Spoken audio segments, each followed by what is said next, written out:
30 ఏళ్ల క్రితం ఎస్బీఐలో తాతకు షేర్లు. ఇప్పటి విలువ చూసి షాక్ తిన్న మనవడు.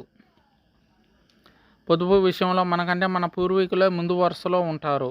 పెద్దగా పెట్టుబడి సాధనాలు అందుబాటులో లేని రోజుల్లో భావితరాల కోసం ఆస్తులు కూడబెట్టేవారు. అలాంటిది స్టాక్ మార్కెట్ గురించి పెద్దగా అవగాహన లేని 30 ఏళ్ల క్రితమే ఓ వ్యక్తి ఎంతో ముందు చూపుతో స్టేట్ బ్యాంక్ ఆఫ్ ఇండియా షేర్లను కొని వాటిని అలానే వదిలేశారు. అప్పట్లో 500 పెట్టి కొన్న వాటాల నేటి విలువ చూసి ఆశ్చర్యపోవడం మనవడి వంతైంది. చండీగఢ్కు చెందిన డాక్టర్ తన్మయ్ మోతీవాలా చిన్నపిల్లల వైద్య నిపుణుడిగా పనిచేస్తున్నారు. ఆయన తాత 1994లో 500 రూపాయల విలువైన ఎస్బీఐ షేర్లను కొనుగోలు చేశారు. ఇటీవల కుటుంబ ఆస్తులను ఒకచోట చేర్చినప్పుడు దీనికి సంబంధించిన షేర్ల సర్టిఫికెట్ను కనుగొన్నట్లు సామాజిక మాధ్యమాల్లో పోస్ట్ చేశారు.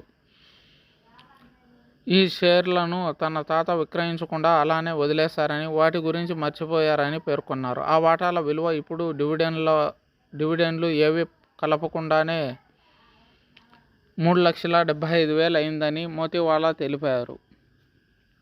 ఇప్పుడు ఆ మొత్తం ఎక్కువ కానప్పటికీ 30 ఏళ్లలో 750 రెట్లు రిటర్న్లు ఇవ్వడం అంటే సాధారణ విషయం కాదని తన పోస్ట్లో చెప్పుకొచ్చారు.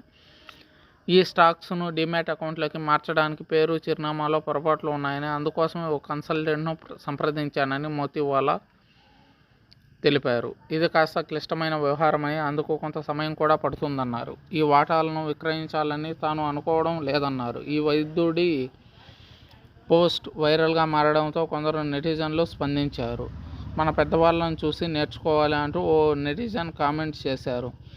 తనకు ఇలాంటి అనుభవమే ఎదురైందంటూ మరో యూజర్ కామెంట్ పెట్టారు. ఎస్బీఐ ఉద్యోగి అయిన తన తండ్రి అప్పట్లో 500 రూపాయల షేర్లను కొనుగోలు చేశారని, ఆయన మరణానంతరం తాను ఆ షేర్లను విక్రయించినట్లు చెప్పారు. ఆ తర్వాత ఈక్విటీల్లో మదుపు చేయడం ప్రారంభించానని పేర్కొన్నాడు.